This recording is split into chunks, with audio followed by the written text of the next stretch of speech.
Welcome to Nero Secrets. I'm your host, Jimmy, and today's mystery is a chilling one.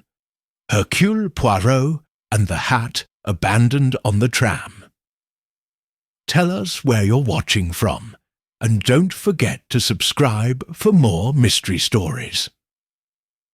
Chapter 1. This year, mystery begins on the tram. The afternoon in Brussels had begun with a grey drizzle, the kind that seemed not to really wet, but that penetrated the mood with a melancholic persistence. Tram number 34 screeched softly as it descended Avenue Louise, its wheels sliding as if doubting its own course. In one of the cars, at that hour, almost empty except for a sleeping old woman, and a man distracted with his newspaper, something happened so trivial in the eyes of the world that no one would have considered it mysterious. Nobody except Hercule Poirot. It was the reviewer who noticed it first. "Monsieur," he said with slight concern to the station inspector, "someone left your hat on the blue velvet seat." A gentleman's hat, excellently made, but there was blood on the lining. The hat, a black bowler hat with a silk ribbon, was deposited in the lost and found office, and there it would have remained, between crooked umbrellas and lonely gloves, if it weren't for the fact that, the next morning, a peculiar piece of news appeared in the newspapers. Man found dead in his office. Absence of personal belongings fuels theories of theft. The victim was the renowned doctor Armand Vervliet, a psychologist renowned in Brussels high society. His body was found in his office on Boulevard Charlemagne. No sign of struggle, no wallet, no hat. And at that moment, someone remembered the hat. 2 days later, Hercule Poirot, elegantly dressed and with his moustache as meticulously combed as his reputation demanded, sat in his apartment on the Rue des Martyrs. In front of him, Commissioner Georges Dupin was leafing through a police report with a bewildered expression. "There are no marks of violence, Poirot. Not a visible wound. But the coroner says he died of cardiac collapse, caused, he believes, by intense fright. An assault gone wrong? A threat? Blackmail? Nothing fits." Poirot raised an eyebrow. "And yet, Monsieur le Commissaire, you tell me that the man had enemies. Resentful customers. A patient who believed he had stolen her ideas. A jealous husband whose wife spent hours in his office. A partner with whom he had argued about unethical methods." The commissioner closed the report.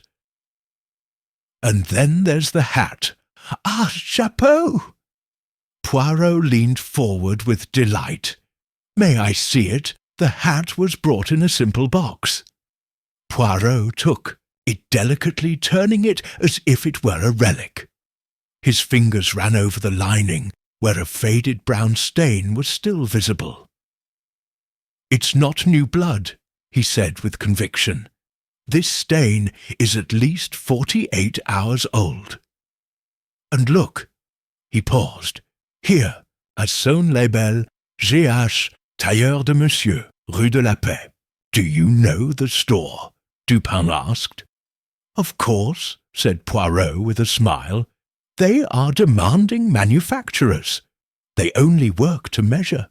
This hat was not purchased. It was commissioned and personalized." "Could it be from Dr. Vervliet?" Poirot slowly shook his head. "No. Dr. Vervliet was tall, thin, and this hat, mon cher, is made for a man with broad shoulders and a slightly wider head than usual. Note the wear on the inside edge, not the doctor's style. So, whose is it?" Poirot rose with sudden energy, his shoes shining like mirrors as he crossed the carpet. "That, my friend, is the question. But I propose something more interesting. Why would a man leave his hat on a tram? And why would there be blood on it, if the wearer was not injured? The commissioner shrugged his shoulders. Maybe an accident. Maybe it was stolen. Poirot narrowed his eyes, as if considering an invisible scene. No, no. A man who loses his hat by accident looks for it. A man who has murdered and wants no one to identify him too. But a man who he wants someone to see his blood-stained hat. That is another type of message. That's theatricality. Are you saying they left it on purpose? Poirot nodded. And you know me. When there is theatre in a crime, Monsieur Dupin, there is a murderer who needs to be discover, not getting caught. It's a subtle difference, but vital. That same afternoon, Poirot and Dupin visited the deceased's office. The room was just as it was found, neat, orderly, almost sterile. A bookshelf with psychology volumes, a dark leather couch, a window with thick curtains, and on the desk an empty fine porcelain cup. Poirot stopped in front of the coat rack. Was the hat here? No, no hat, no coat. Only his cane, which was found fallen behind the couch.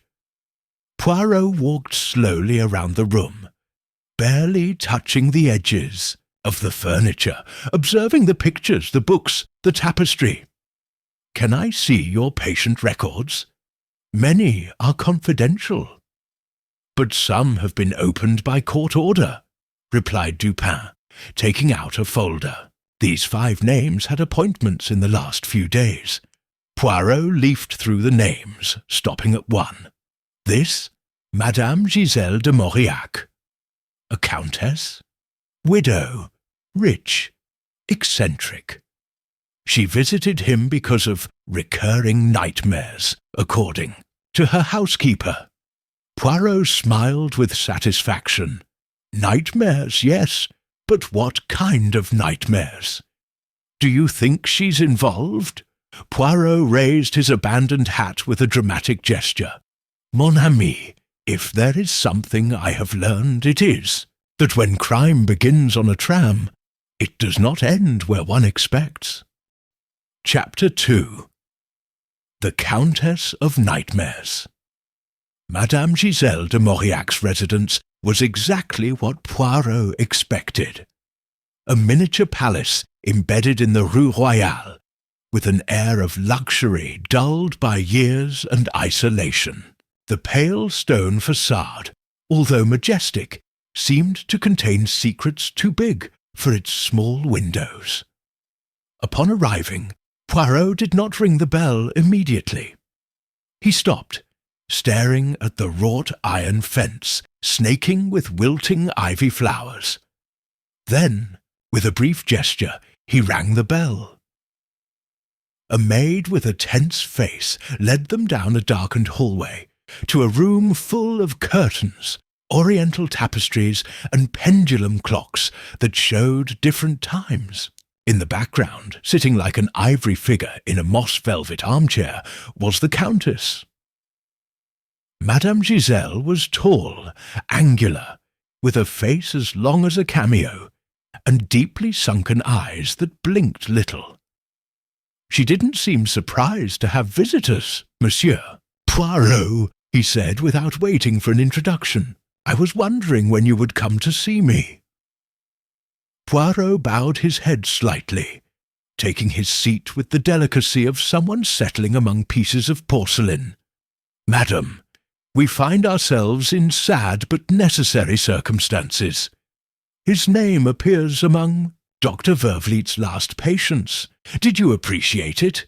No, he responded without emotion. I needed it, which is different. He had the gift of listening without passing judgment, although lately I was restless, almost fearful. About what? Asked Poirot. He didn't tell me in words, but I saw it in his gestures, He locked the door even during the sessions.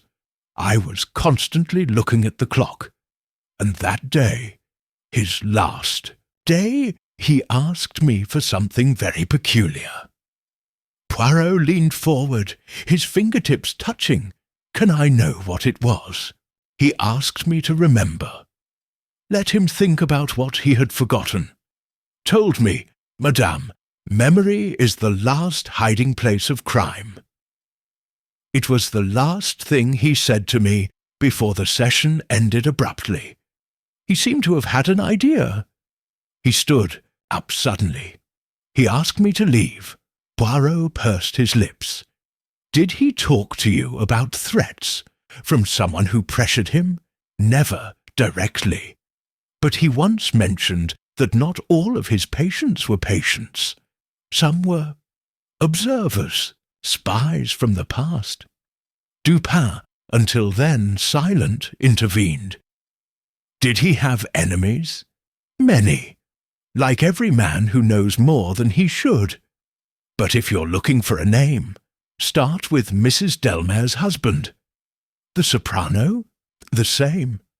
She attended the sessions frequently, crying for things she did not say, shaking for fears she did not name.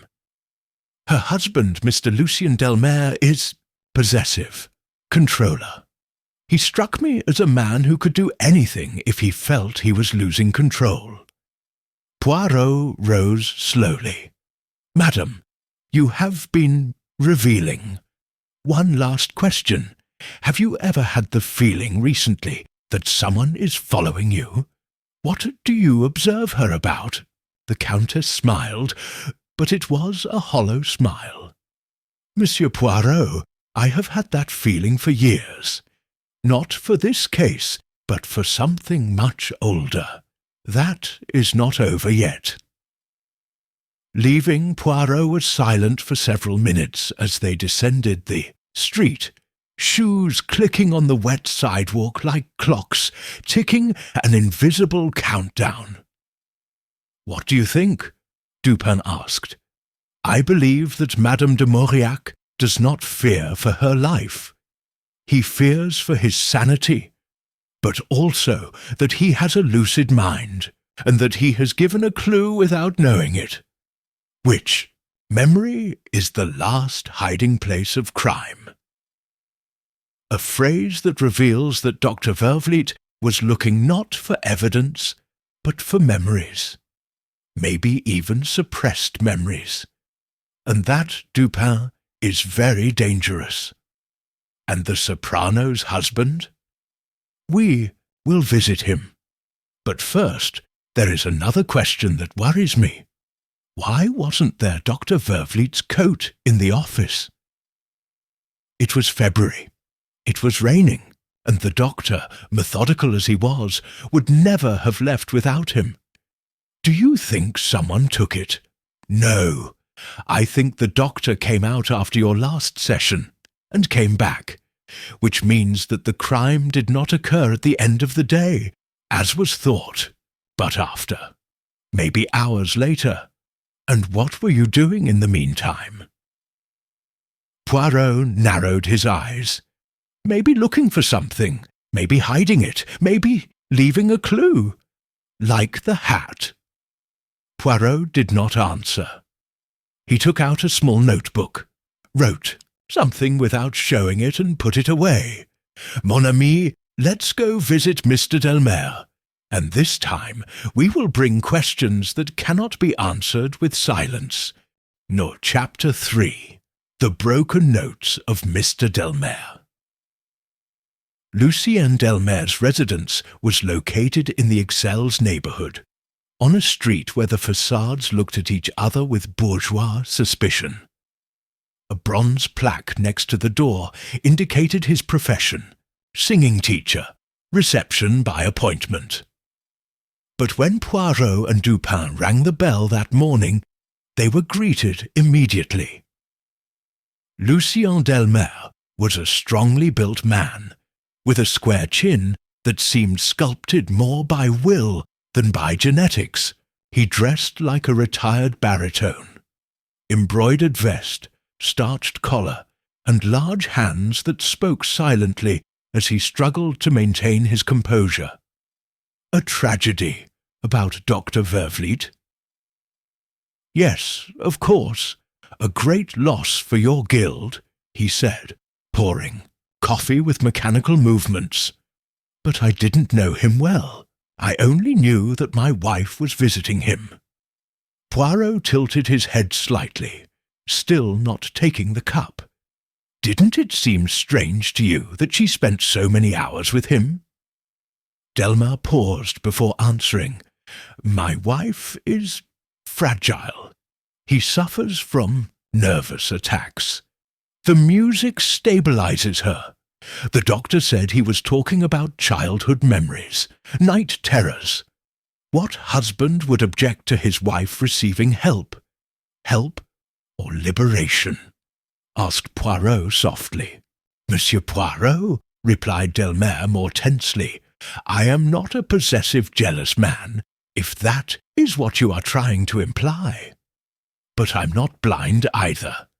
He knew that Vervliet had a reputation for intruding too much on his patient's emotional lives. Dupin watched him attentively. Did you ever argue with him? Once, at a recital. It seemed to me that he was staring too hard at my wife. I asked him to keep his distance. It was a private and civil conversation. Poirot left his cup untouched. Where were you the day you died? Delmar did not hesitate. Ik eentje op my studio. Teaching all afternoon. My students can corroborate it. Poirot rose and began to look around the study with his sharp eyes. In a corner, a grand piano. Above, a score with notes corrected in pencil. On the wall, portraits of Delmar, along with musical personalities, and on a side table, a locked sheet music box. Do you keep recordings of your classes? Asked Poirot. Delmare frowned. No, here it is, only practiced. We don't record anything. What is the question? Poirot smiled. Just a curiosity. Sometimes sounds say more than words. And the silences, even more so. Before Delmare could respond, a figure appeared in the doorway to the hall. She was a woman of ethereal beauty and elusive gaze. His voice was barely heard. Lucien. Claire, he said, turning. He is the detective who investigates Dr. Vervliet. Hercule Poirot.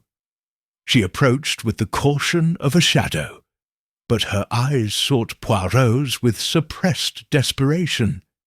Has anyone been arrested yet? Not yet, madame, replied Poirot, bowing his head. But we are getting closer. Can I ask you a question? She nodded, nervous. Was your last session with the doctor different? Claire Delmare hesitated. It was strange. He didn't want to talk.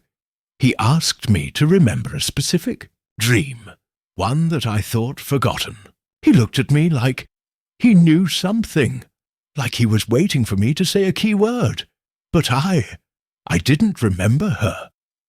Poirot nodded slowly. And then he asked me to leave, told me, don't forget what you can't remember. It was so confusing. I felt watched after that, as if she were not alone in the consultation. Lucien Delmare interrupted her, annoyed. Claire, that's not relevant.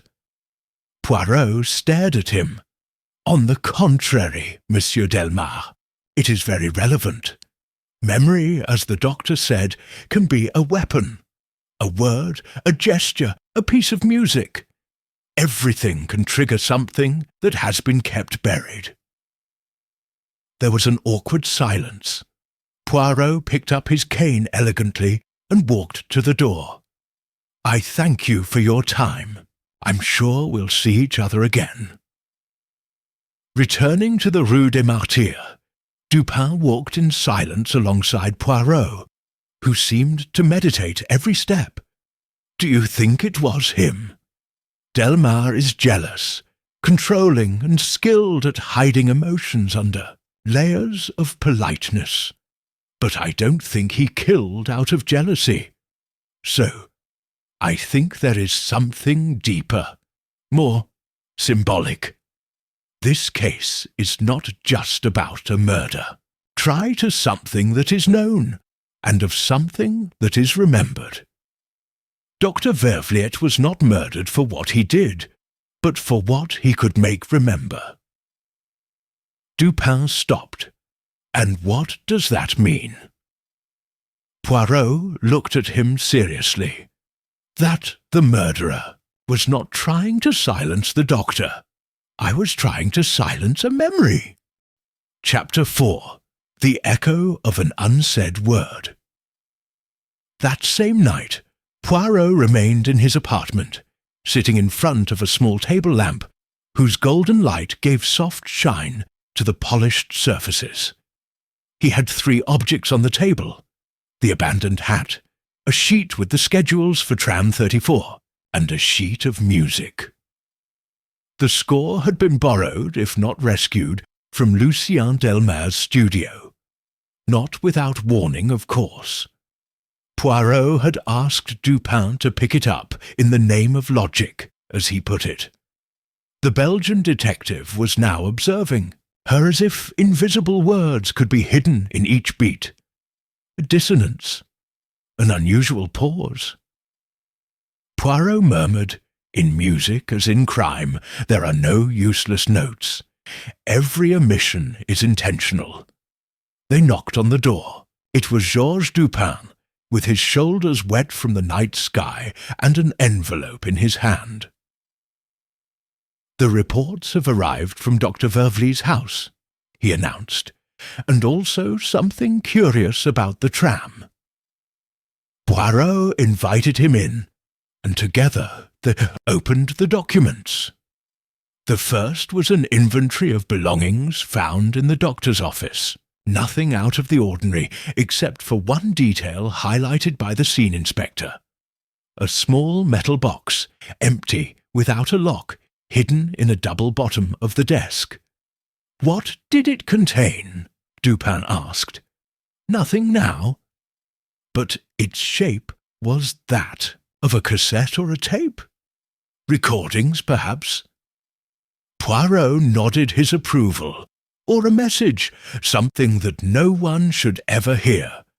Something that, however, the doctor tried to protect. "And the hat," continued Dupin.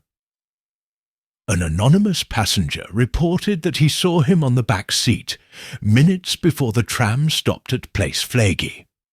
Nobody claimed it, but 3 fingerprints were found on the inside edge.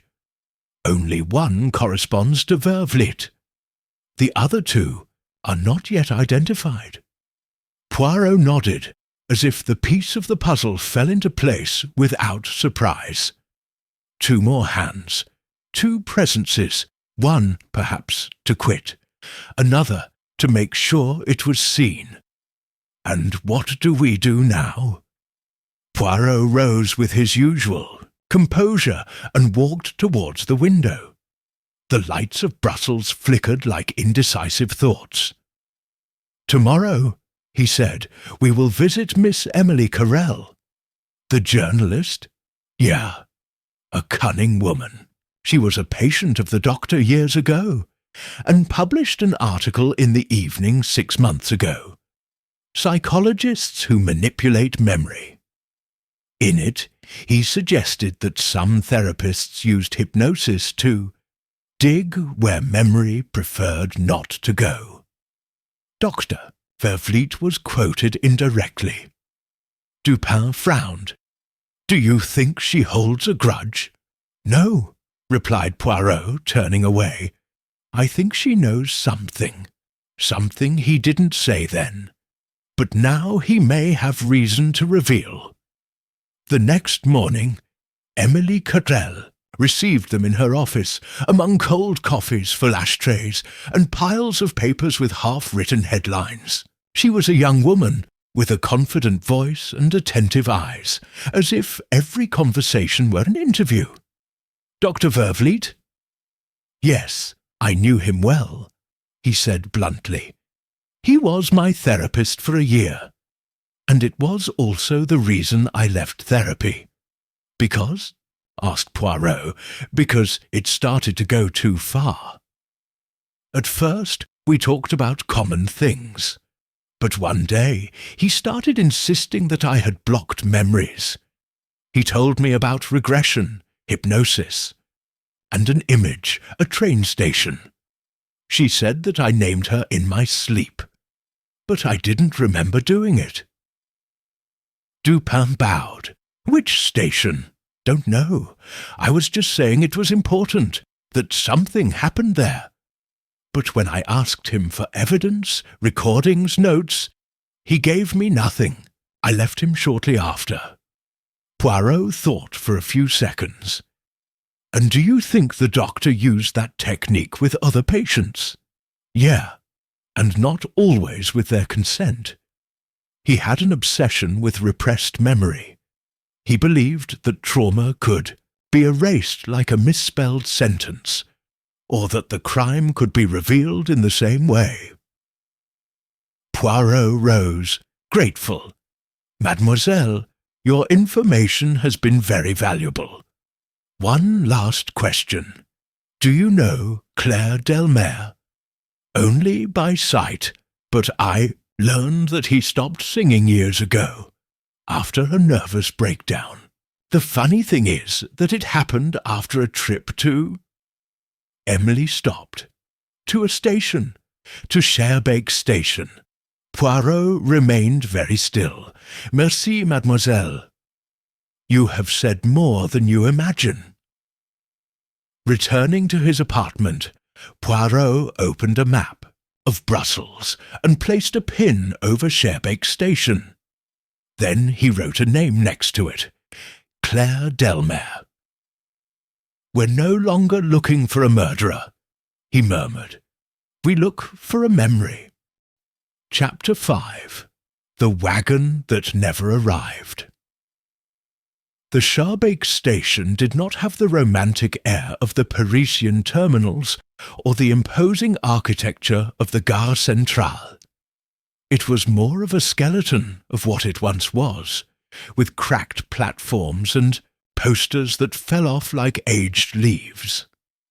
The trains still passed, of course, but it seemed that their rails carried more echoes than travellers.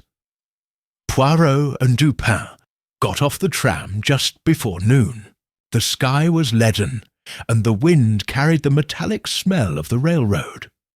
A uniformed security guard greeted them with a curt gesture, after checking their credentials. "Schaerbeek Station? Not much happens here, monsieur, since they closed. The secondary line to the north, platform 3, is barely used. Are you looking for something in particular?" "We're looking for something that happened," said Poirot. "Maybe years ago, maybe yesterday, something that left its mark without a trace." The guard led them to the main building, whose waiting rooms still had worn wooden benches. A clock stopped at 6:52 p.m., and an old ticket machine, now decorative. Poirot examined every corner, as if he smelled a crime in the dust. "Do you have a record of frequent passengers?" Dupin asked. "Very few are," replied the watchman. "But yes, there are cameras at the entrances, although the files are only saved for 30 days. Because? Has there been any incident?" Poirot shook his head calmly. "Not yet. But I need to know if Mrs. Claire Delmare has been here recently. Maybe just once, maybe for no apparent reason." The guard promised to review the images and showed them a bench to wait on. Meanwhile, Poirot walked along platform 3, stopping in front of an old carriage parked off-line. Its doors closed. That carriage said Poirot. "Is it still in use?" "Non, monsieur. It has been out of service for 5 years. Nobody touches it. They were going to dismantle it, but it was left there by forgetfulness, I guess." Poirot put his hand to the rusty latch. He turned it carefully. The door creaked open. Inside, the car was a sarcophagus of wood and leather, with torn seats and stale air. Dust swirled in lazy columns with each step. In a corner, someone had left a dried flower in a glass vase.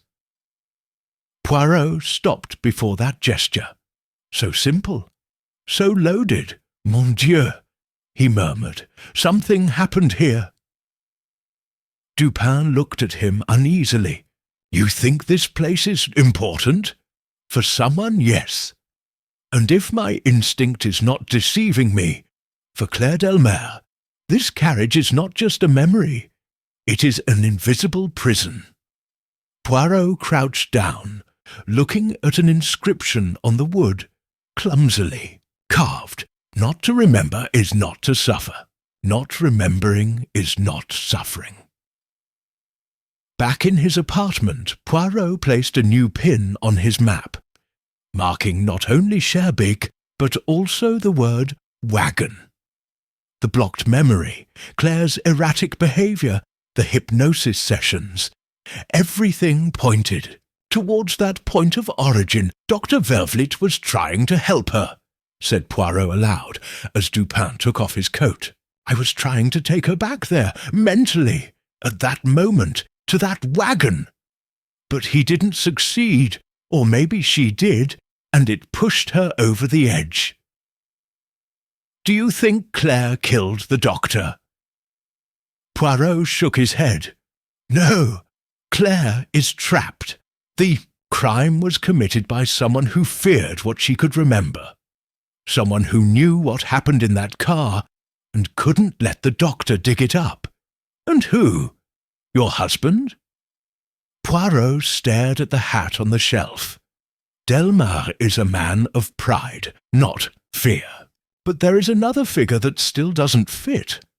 Someone who has been in the shadows of all the sessions. That he was close to Vervliet, to Claire, even to the hat. Who?" Poirot raised an eyebrow, smiling faintly. "A woman. A countess who is not afraid of being observed, because she has learned to observe better than anyone. Madame de Mauriac, oui, and we will visit it again, this time not to talk about nightmares, but about trains, from a station, from a forgotten wagon, and of a memory that perhaps was never his to begin with." Chapter 6. The Borrowed History of the Countess. Madame Giselle de Mauriac received them with the same icy composure as the previous time. But this time, Poirot detected something different in her gaze. Not fear, no surprise, but preparation. "I knew you would return, Monsieur Poirot," he said as he offered them a seat in the same room, stifled by velvet and outdated clocks. "When a past stirs, it is natural that it comes knocking on my door." Poirot smiled politely, but not pleasantly. "Madam, you told me last time that you have felt for years that someone was watching you. What if I told you that, in reality, it was you who had been watching?" The Countess remained motionless for a few seconds. "I don't understand." "Oh, but he does understand. You were a patient of Dr. Vervliet." "Not recently. Long before Claire Delmare. Long before Emily Carrel's article. And, in his case, the doctor managed to access something. Something so disturbing that you decided not to remember. The silence that followed was dense, almost physical. Vervliet kept precise records, madam. Although most were stolen or destroyed, one survived, mistreated, under the lining of his couch. His name was there. Do you deny it?" The Countess narrowed her eyes. "I don't deny it. I was his patient 17 years ago. But our relationship was brief. He became obsessed, not with me, but with a story that I told him in a trance state, a story that, according to him, could not be mine." "And it was yours?" "No," she said, almost in a whisper. "But I felt like it was. It was the story of a train, from a wagon, from a girl. There were screams, and an object fell to the ground. A hat, I think. And then darkness." Poirot exchanged a brief glance with Dupin.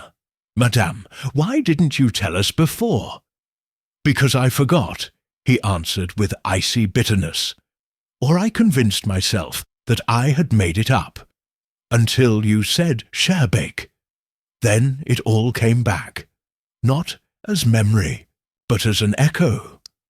Poirot leaned towards her, his voice softer now. "That story was not yours, madam.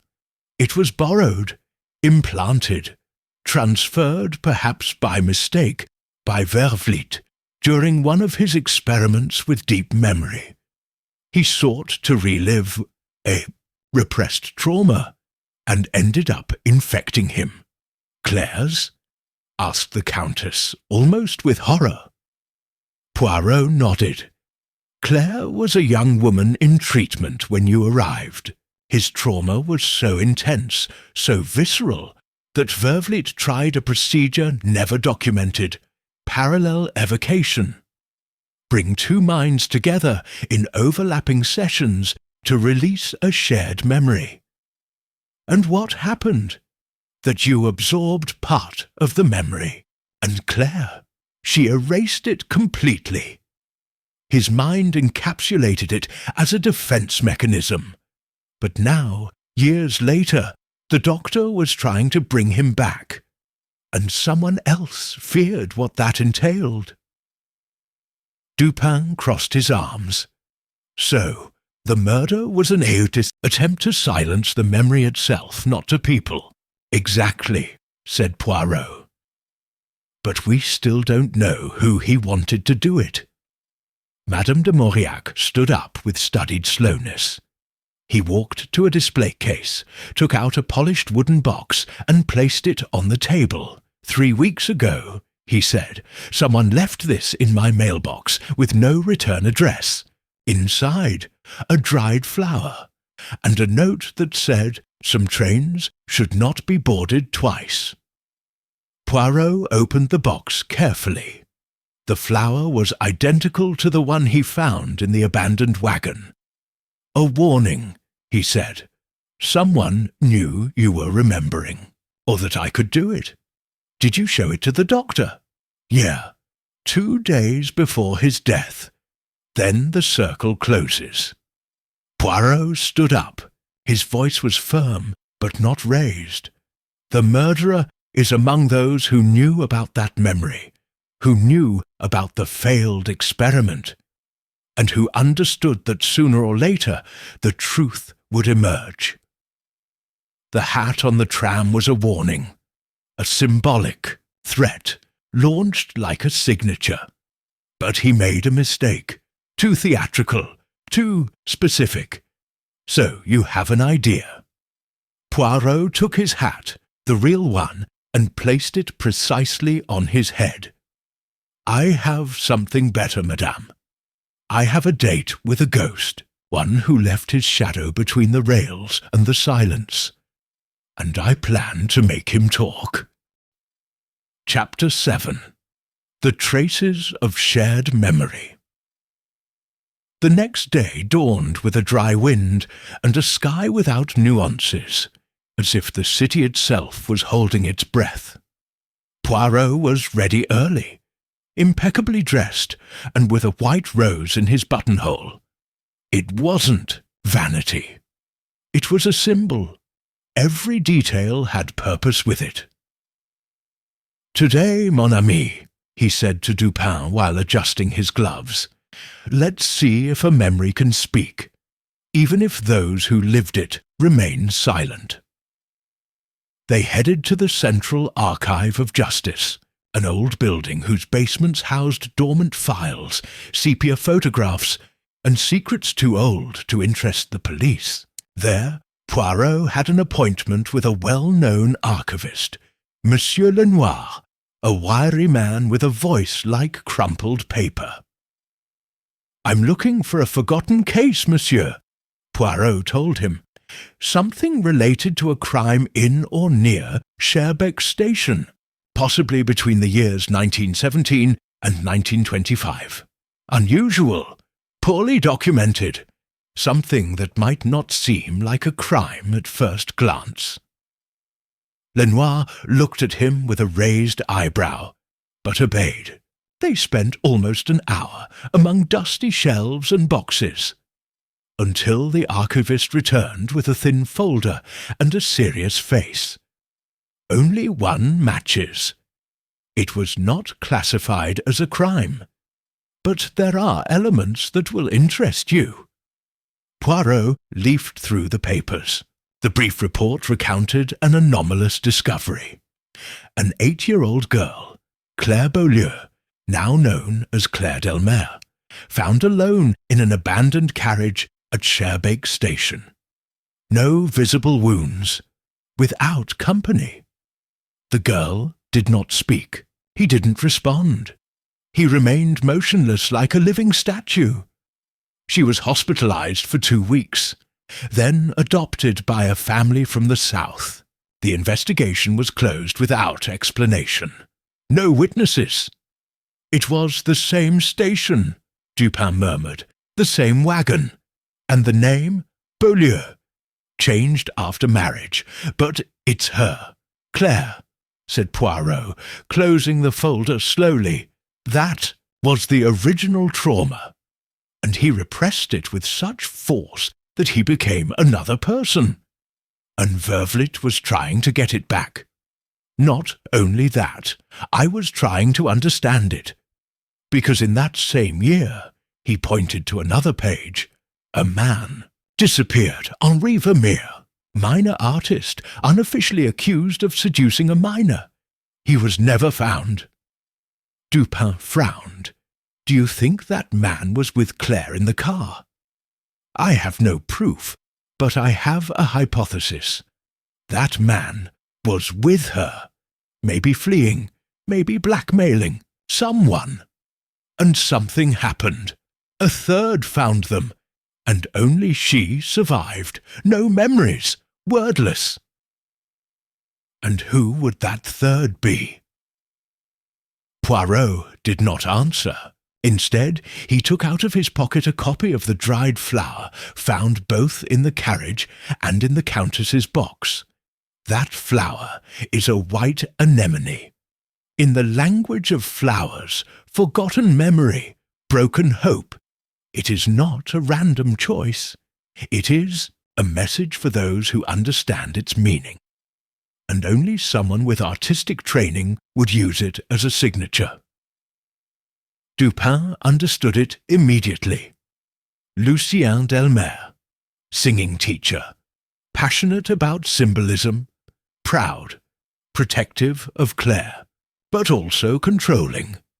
"Do you think it was him?" "No," said Poirot surprisingly. "He is part of the tragedy, but not the executor. The real culprit is still in the shadows." "And he didn't kill just to protect Claire. He killed to protect a secret that involves more than one. So, we go back to the beginning." Poirot stared at him. "We return to the tram, to the hat, to theatrics, to the symbol left not out of desperation, but out of willingness to be discovered. An invisible killer leaves no clues, but one who doubts, yes, he does. Especially if you think you can control the story." There was a brief silence. "And what will we do now?" Dupin asked. "Summon everyone," answered Poirot. "To all those involved, in the same room. I will ask questions without expecting answers. I will observe.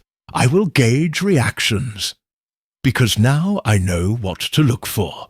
Not a confession, but a crack in the story. A blink at a keyword. What if there is no crack? Poirot smiled gravely. There always is. You just have to use the right word. He turned towards the window. The afternoon light was beginning to slant, casting long shadows like fingers across the ground. Poirot closed his eyes for a moment. Memory can be buried, he said, but never dead. And tomorrow, in the presence of everyone, it will be unearthed. Chapter 8. The Broken Word. The following afternoon, the living room of the Hôtel de la Monnaie was arranged with a symmetry that would have made ancient Roman engineers smile. A round table in the centre, 6 perfectly equidistant chairs, and a set of dim lamps whose light forced faces not to hide in shadow. Hercule Poirot had personally chosen that place, not because of its beauty or its comfort, but because, as he explained to Dupin, in the settings where art is performed, masks fall more easily. One by one, those summoned arrived. First, Claire Delmare, thin and trembling, with an expression of interrupted sleep. Her husband Lucien, with his chin up and his eyes searching for control in every corner. Madame Giselle de Mauriac, with her fox coat and her elegant smile that seemed sculpted in marble. Émilie Carrel, with a closed notebook and raised eyebrows, as if she were already writing the future chronicle. And finally, Georges Dupin, sitting next to Poirot as a privileged observer of the scene. When everyone was seated, Poirot rose. Mesdames, Messieurs, I appreciate your presence. I know it will seem strange to you to have been summoned like this, like characters in a play about to begin. But I assure you that this is the final function, and like every good work, it has its climax. Nobody spoke. Have brought together all the pieces of the puzzle in this room. Each of you has touched the past without knowing it, and without wanting it. But the past is not a shadow. It's an echo. And today, that echo is going to take shape. Poirot walked around the table, his hands crossed behind his back. You might wonder what unites them. A dead doctor, a forgotten hat, a dried flower. No. What unites them is a memory that no one wanted to have, but that some tried to erase and others to preserve. He stopped behind Claire. Mrs. Delmare, do you remember Cherbeek Station? A slight shudder ran through his body. No, he murmured. I've never been there. Ah, said Poirot softly, but that is not entirely true. You was found over there, at 8 years old, alone, in a wagon, still wordless. Lucien turned to his wife with a frown, but Claire avoided him. It was a story they told me, an invention. No, madame, said Poirot firmly.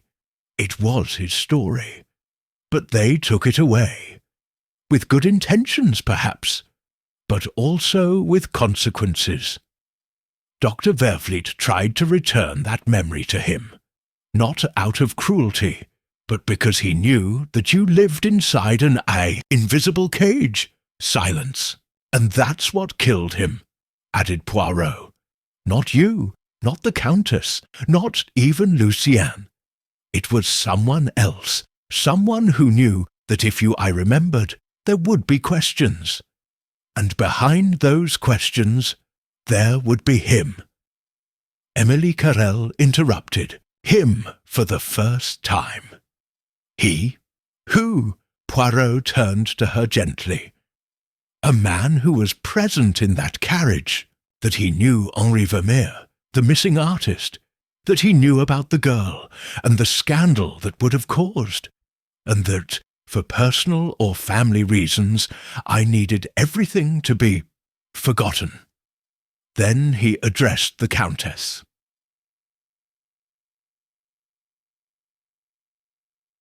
Madame de Mauriac, your father was Mr. Vermeer's patron? A flash of panic flashed in his eyes. The first. Yes, she admitted. He supported him financially. He commissioned portraits of him. It was even said that there was a closer relationship than it should have been. And when he disappeared, continued Poirot, his family bought silence. Claire was adopted away. The story was buried, but you received a part of it as a mental scar. A story that he believed was his, and that was only by transference. Madame Giselle lowered her gaze. My father was a ruthless man. I wouldn't have endured a scandal, and I was just an obedient girl. I never knew what happened in that car. But someone does, said Poirot. Someone who, upon seeing that the doctor was trying to unearth the truth, decided that he should remain silent forever. He then turned his attention to Lucien. Monsieur Delmare, you knew too. Not everything, of course, but I was suspicious. You saw the fear in your wife. He recognized symbols. And he found the tapes recorded by Vervliet. The flower was his signature. Not because I was guilty, but because I wanted to protect her.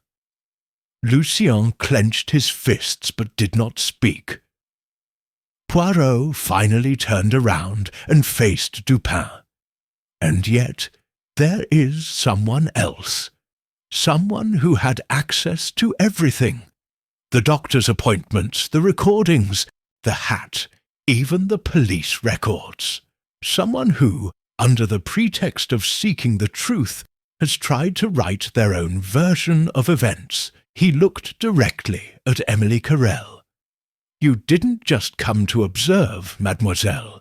You came to bury what you couldn't publish. Because Henri Vermeer was not only a subject of research for you, he was your father.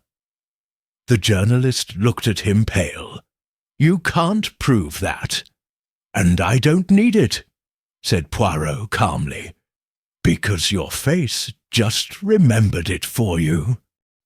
Chapter 9. The Lies That Write the Truth. For a long moment the room was suspended in a fragile silence. Poirot's words seemed to have emptied the air, as if the atmosphere itself refused to continue. Émilie Carrel did not move. His gaze was fixed. On Poirot, his lips slightly parted. There was no outrage, only something more disturbing. Recognition. You don't know what you're saying, he finally murmured. He has no proof. Poirot did not flinch. I knew it since I saw his expression when I mentioned Vermeer. It was not that of a skeptical journalist, but that of someone who feared that that door would open again. You looked up that name in the archives before we did, and he discovered something that he wanted to bury again. And what if it were true? Said Emily, with a sudden flash of fury. What if that man Vermeer was my father? A coward, an abuser? Do you think that justifies anything? Poirot approached with the calm of a Swiss watch. No, mademoiselle, it doesn't justify it, but it does explain it, and it places him at the heart of crime. Claire Delmare was breathing hard. He clung to the edges of his chair, as if the ground were shaking beneath his feet. He said barely, was he the one who— We don't know, said Poirot gently. Only it was found with you. and that disappeared.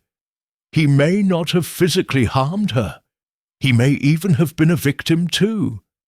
But someone close to that secret feared that if Dr. Vervliet managed to make him remember, everything would come to light.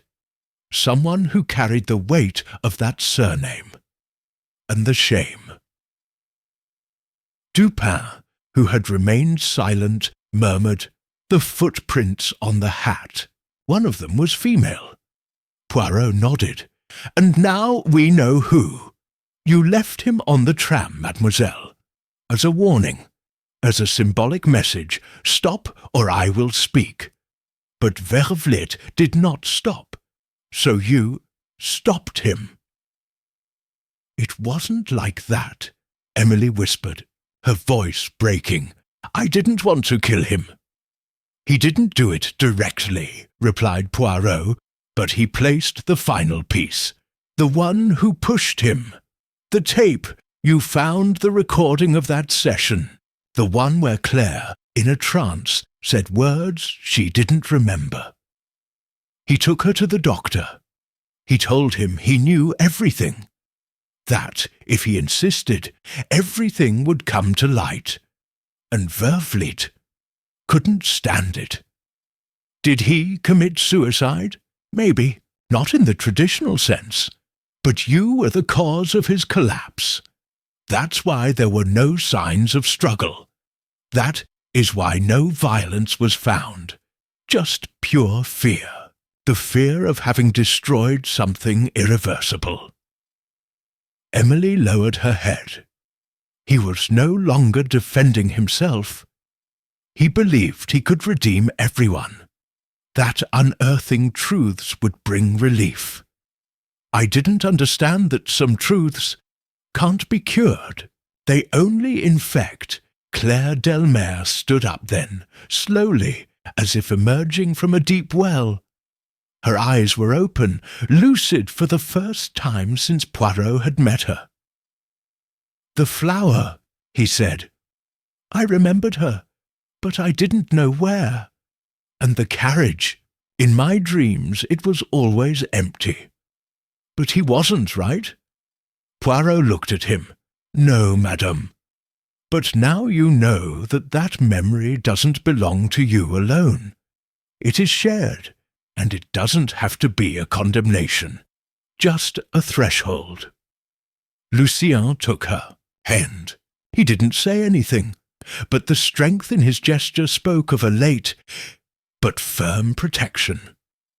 The Countess, for her part, had remained motionless the entire time. Finally, he said in a dry voice, "And what will happen now?" Poirot looked at Emily. She had no tears, just a new emptiness on his face, as if the world he inhabited had been shifted a few centimetres. "Which always happens, madame," said Poirot softly. "Justice adapts. Sometimes he comes with handcuffs, others with words. The decision is not up to me." He turned to Dupin. "But I have left the facts on the table, like the pieces of a broken mirror. Let everyone see what it reflects." That night, Poirot returned to his apartment later than usual. He sat next to his lamp, the hat already put away, the gloves on the table, and the dried flower between his fingers. The white anemone, forgotten, memory, broken hope. He held it for a moment and then, with extreme care, placed it inside a closed book. "There are memories," he murmured, "that must sleep, but never be denied." Chapter 10. Echoes in the Empty Station. The next morning, Schaerbeek Station was even quieter than usual. The sky hung grey over the empty rails like a suspended sheet, and a lone crow perched on the rusty signal for Platform 3, as if awaiting the arrival of a train that would never come. Hercule Poirot descended from the tram with his methodical step. impeccable as always, but with an air of recollection on his shoulders. At his side, Inspector Dupin, less ceremonious but equally attentive, consulted his watch with the impatience of someone who fears that silence hides something more than the passage of time. "Do you think he'll come back here?" Dupin asked as they crossed the empty hall. "She has returned, mon ami," answered Poirot, without raising his voice. "Not physically, but the memory has returned. And when the memory steps on the threshold, the person who carries it cannot help but follow it. The footsteps led them back to the abandoned carriage, that old wagon that seemed to float out of time. The same one where a girl had been found alone. The same one where a flower had been left as a message. The same one where, perhaps, the soul of more than one person was still detained. Poirot went up first. He opened the door carefully. Inside, the darkness was total, except for a narrow strip of light that filtered through a broken crack in the ceiling. The dried flower was still there, intact, and on the dark velvet seat. Someone else, Claire Delmare. She was sitting in the corner, wrapped in a light coat, with her hands crossed in her lap and her gaze fixed on the wood floor. "I knew you would come," he said without turning around. "You and the wagon." Poirot approached gently. He didn't try to interrupt her. "I'm not sure why I came," she continued. "My feet brought me, as if the girl I was needed to go back to pick up something she forgot." Dupin stood by the door. Poirot sat down opposite her. "Madam, what you have done requires courage. Returning is not punishment, it's choice, and you have done it." Claire looked up. There were no tears. There was a sad but real peace. "I didn't kill him," he said, "but I was his reason. The doctor believed that helping me was redemption for his past mistakes. But I didn't understand that. There are memories that, when touched, become others." "And now," asked Poirot, "do you remember what happened here?" She nodded. "I remember being afraid, not for him, for me. I remember a man's voice, and a scream. I remember a hand, but I don't know who. And then silence, the most absolute one I have ever met." Poirot bowed. That silence was his shield. His mind raised it to protect her. "Now you can lower it little by little. She is not alone." Claire looked down, thoughtful.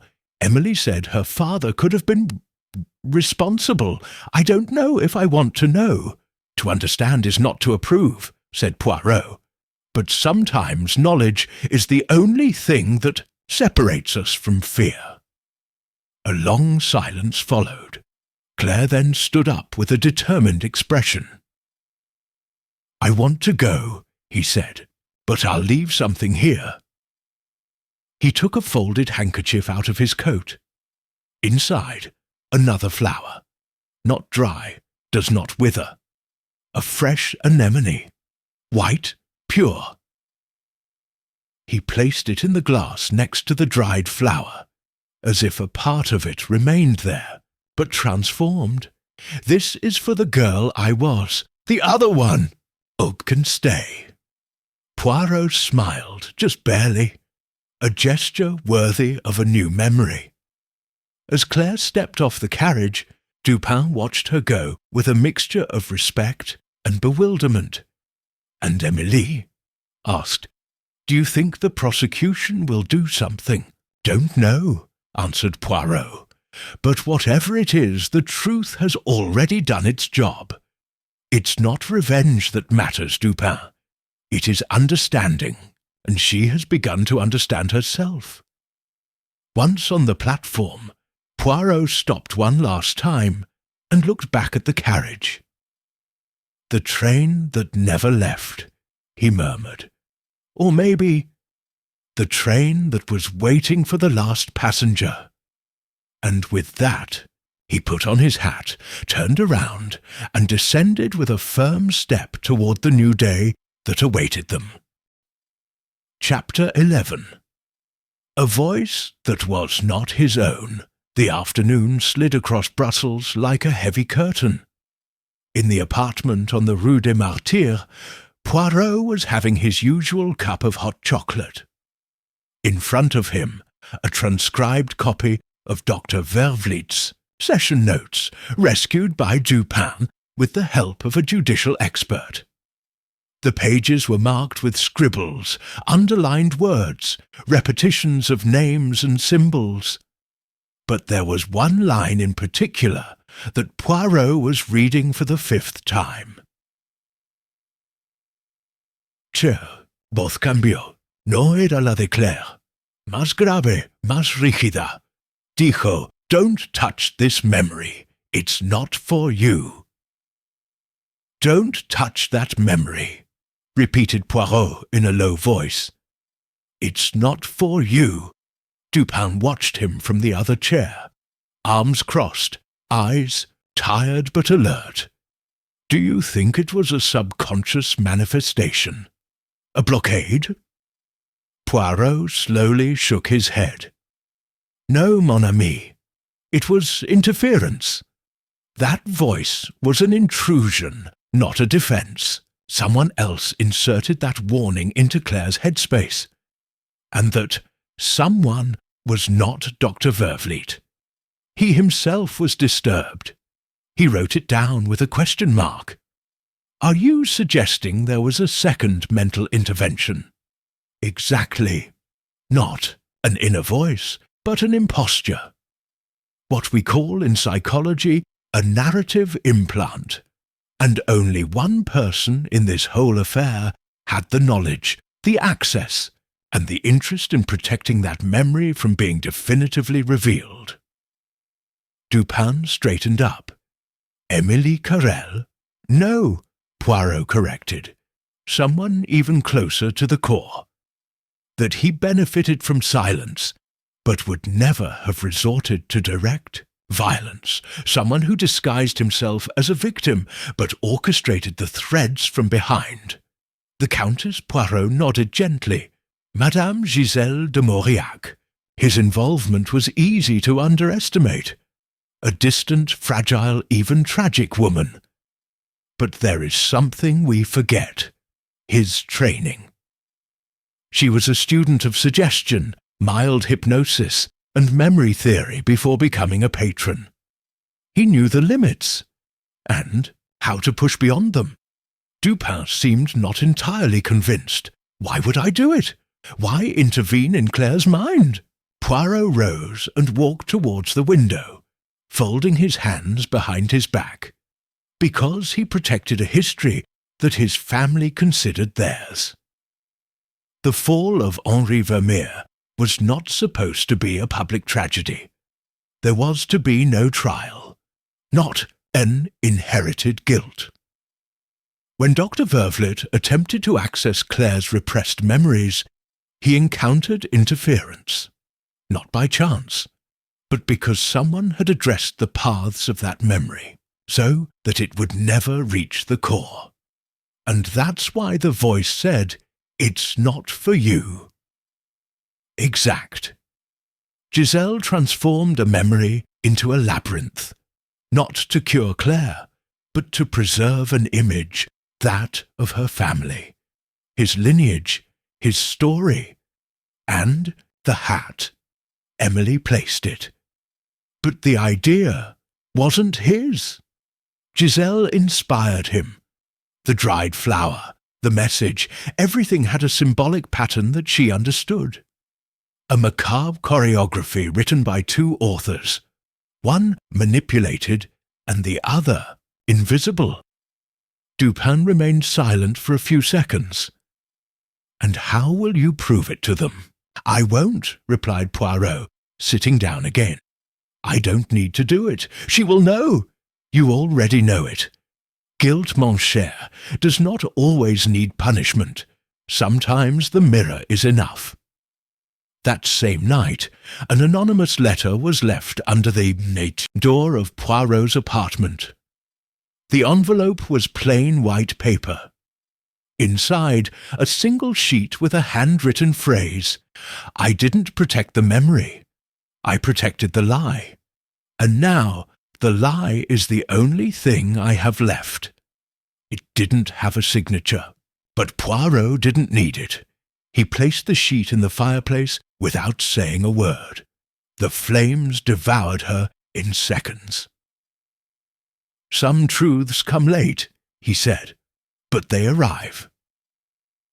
3 days later, Claire Delmare opened an exhibition of silent painting in a small gallery in the Sablon neighborhood.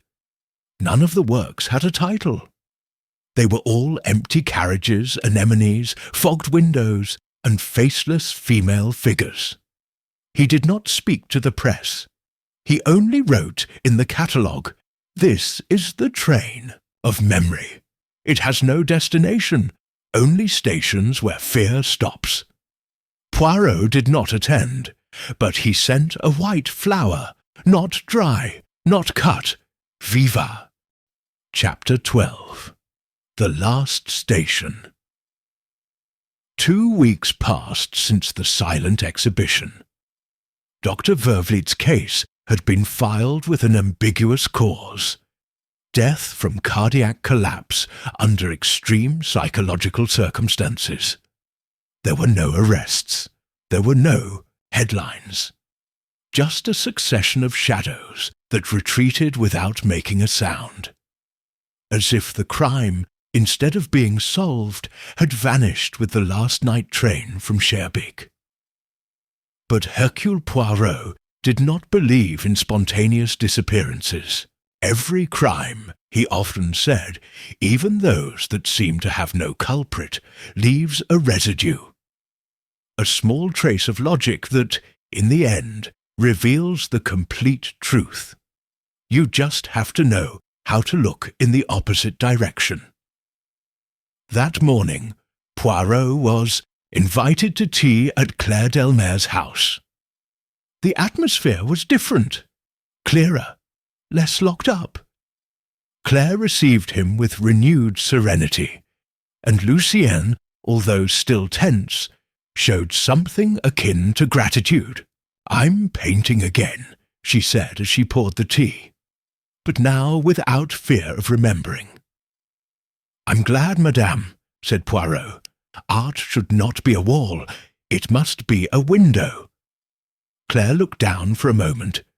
"I've had dreams, not from the wagon any more, but from him, by Henri Vermeer, and there is something that worries me. In my memories, he was never cruel. Not with me. He spoke to me.